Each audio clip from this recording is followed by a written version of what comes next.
కన్న తల్లినే చంపించిన కన్న బిడ్డ. అవును. దీనిపైన ఏమంటారు? ఏమంటారంటే చూడంగానే ఫస్ట్ బాధేసింది. ఈ జనరేషన్ ఇట్లా తయారైందా, ఇట్లా ఉందా, సొంత తల్లిని చంపడానికి తనకు అట్లా మనసు ఎలా ఒప్పిందో. ఇన్ని సంవత్సరాలు కని పెంచి తల్లిని చంపడానికి ప్రాణం పెట్టు, వేరే వాళ్ళని చంపడానికి 1-2 సార్లు ఆలోచిస్తాం. అలాంటి కన్న తల్లిని ఎవరి కోసమో 2 నెలలు 3 నెలలు ఇన్స్టాగ్రామ్లలో ఫేస్బుక్ లో పరిచయం కోసం తల్లినే చంపేసిందంటే, ప్రేమ ఏదైనా సరే తల్లిదండ్రులు ప్రేమించినప్పుడు ఏదైనా వద్దని చెప్తారు. ఎందుకంటే నా పిల్లలు ఎక్కడ చెడిపోతారో, ఎక్కడ ఏదన్నా ఇబ్బందులు పడిపోతారో ఏమని చెప్పి తల్లిదండ్రులు ఎవరైనా ఆ ప్లేస్ లో ఎవరున్నా పేరెంట్స్ వద్దనే చెప్తారు.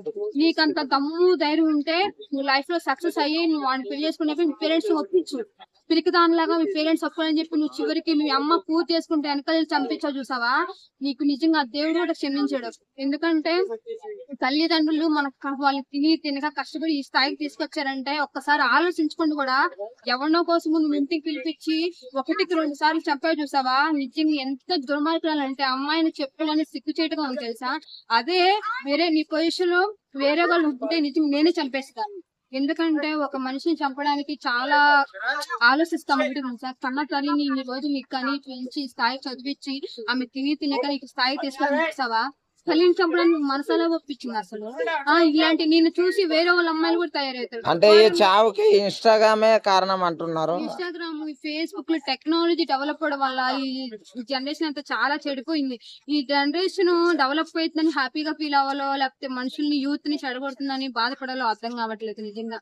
ఇప్పుడు ఆ అబ్బాయి తల్లి ఏమంటుందంటే, చంపితే ఏమైందిలే, మీరు ఒక 2 సంవత్సరాలు అయిన తర్వాత నేను తీసుకొని వస్తా బయటికి అని అంటుంది. చాలా హ్యాపీగా చెప్తుంది. దానిపైన ఫస్ట్ ఏంటంటే ఆయన కాదు తల్లిని పెట్టాలి జైల్లో. ఎందుకంటే కొడుకు తప్పు చేస్తే సరిదిద్ది చెప్పాల్సిన తల్లి బాధ్యత నీది. అలాంటిది నువ్వు కొడుకే సపోర్ట్ చేస్తున్నావు అంటే ఫస్ట్ ఇద్దరిని పెట్టి ఒకే జీలు పెట్టి 1 నెల 2 నెలలు తిండి తిప్పులు లేకుండా ఆ తల్లి చనిపోయేటప్పుడు ఎంత నరకం అనిపించిందో ఆ 2 నెలలు వాళ్ళకి చూపిస్తే అప్పుడు తెలుస్తుంది. 1 నెల 1 రోజు ఎవరైనా తల్లిదండ్రులు లేకుండా బయట ఎవరైనా ఫుడ్ పెట్టమను, 10 రూపాయలు ఎవరైనా దానం చేయమని ఎవరైనా ఇస్తాడా? ఇప్పుడు కూతురు చంపేస్తుంది కదా, దానికి ఇప్పుడు ఏమి తెలీదు. ఇప్పుడు 2 నెలలు 3 నెలలు ప్రేమ చూపించాడని చెప్పి వాడికి సపోర్ట్ చేస్తుంది కదా, వాడు 2-3 నెలలు నీ కన్న తల్లిని చంపావు నన్ను చంపని గ్యారెంటీ అని వాడు క్వశ్చన్ వేస్తాడు. కంపల్సరీ రేపు పొద్దున పిల్లల్ని చంపడానికి కూడా ఉంచింది. అయినా ఎవడో 2 నెలలు 3 నెలలు పరిచయానికి చంపేసిందంటే చిన్నప్పటి నుండి పెంచిన తల్లి గురించి, మరి నా తల్లి నన్ను పెంచింది, నన్ను చదివించింది, వాడెవడో వచ్చాడు వాడు చంపాడని చెప్పి నువ్వు చంపా చూసావా. నిజంగా ఇలాంటి కూతురు పుట్టినందుకు ఆ తల్లి సిగ్గుపడాలి నిజంగా. ఇక్కడేమో గానీ పైన దేవుడు మాత్రం కంపల్సరీ శిక్షిస్తాడు ఆమె. అంటే ఇన్స్టాగ్రామ్ ని ఒక ఆడపిల్లగా ఎలా వాడుకోవాలంటారు చెప్పండి మీరు? ఇన్స్టాగ్రామ్ ని ఏంటంటే ఒక మనిషి ఉపయోగించే దాన్ని బట్టి నీలో ఉన్న టాలెంట్. సినిమా ఇండస్ట్రీలో ఏంటంటే మనం ఏ టాలెంట్ అని నిరూపించుకోవడానికి ఇన్స్టాగ్రామ్, ఫేస్బుక్, యూట్యూబ్ అనేది అది ఒక వరం లాంటిది. ఎందుకంటే మనకు ఒక స్టేజ్. ఇప్పుడు ఒక టాలెంట్ అనేది నాకు ఇప్పుడు నువ్వు ప్రభాస్ పక్కన నేను యాక్టింగ్ చేయాలనుకుంటున్నా, నాకు అవకాశం ఇస్తారా? నువ్వు ఏం యాక్టింగ్ చేస్తావు, నీకేం వచ్చింది క్వశ్చన్ చేస్తారు. అదే యూట్యూబ్ ఇన్స్టాని చేసుకుని రీల్స్ వస్తే మనకంటే ఒక ఫేమస్ వస్తే ఎవరు ఏడైతే అయినా సరే మన్ని పిలిచి అవకాశాలు ఇస్తాడు అని అలా యూజ్ చేసుకుంటే ఒకలాగా ఉంటది. నాకు లవ్వు కావాలా, కొవ్వు కావాలా, వాడే కావాలా, నాకు తల్లిదండ్రులు వద్దు అని అంటే ఇంకా అది ఏ విధంగా ఇన్స్టాగ్రామ్ ఇంకా నెక్స్ట్ యూత్ అనేది కూడా ఉండదు. చాలా ఈ జనరేషన్ అనేది చాలా చేంజ్ అయిపోతుంది. ఓకే.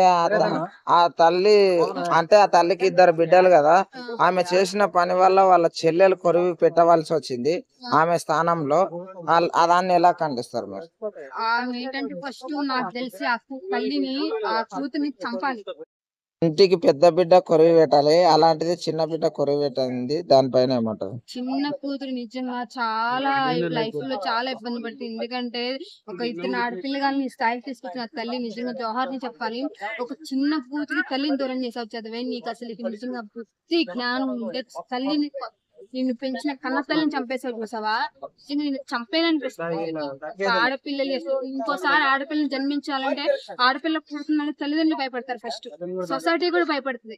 ఏమో నా కూతురు ప్రేమించి మళ్ళీ నన్ను కూడా చంపేస్తారేమో అని భయం వేసేలాగా చేసావు జనరేషన్.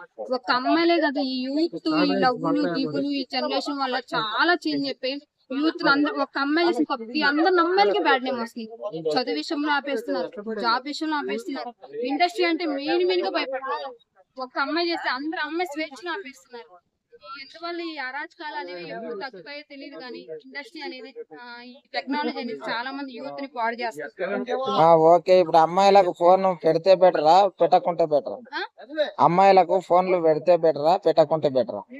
అది పేరెంట్స్ చేతిలోనే ఉంటది. ప్రతి అమ్మాయిని మనం నెగిటివ్ గా థింక్ చేయలేము. ఒక్కొక్క అమ్మాయి థాట్ ఒకలా ఉంటుంది కాబట్టి పేరెంట్స్ అని చూసి దాన్ని బట్టి పిల్లల మైండ్ సెట్ అర్థమవుతుంది కాబట్టి పేరెంట్స్ ని కంట్రోల్ చేసి ఎంతవరకు చూడాలో ఎంతవరకు స్వేచ్ఛ వాళ్ళు తల్లిదండ్రులు ఆలోచిస్తే తల్లిదండ్రులకి ఆ పిల్లలకి చాలా లైఫ్ ఉంటది. ఇప్పుడు పేరెంట్స్ ని చంపేస్తున్నారు కదా. అదే అంటున్నా, పిల్లల మైండ్ సెట్ అనేది తల్లిదండ్రులకి అర్థమయ్యే వాళ్ళ వయసు ఎదిగే కొద్ది తల్లిదండ్రులకి మైండ్ సెట్ అర్థమవుతుంది కాబట్టి వాళ్ళకి ఎంతవరకు స్వేచ్ఛనివ్వాలి ఎంతవరకు స్టడీ ఇవ్వాలని చూసి ఆలోచిస్తే ఈ జనరేషన్ అనేది వాళ్ళ ఫ్యామిలీకి కుటుంబం అందరికీ బాగుంటది. నెక్స్ట్ ఇంకొక ఈ జనరేషన్ వేరే అమ్మాయికి ఇలాంటి థాట్ రాకుండా ఉండాలంటే ఆ అమ్మాయికి కఠిన శిక్ష ఇస్తేనే వేరే అమ్మాయిని భయపడతారు. ఓకే అండి, థ్యాంక్ యూ.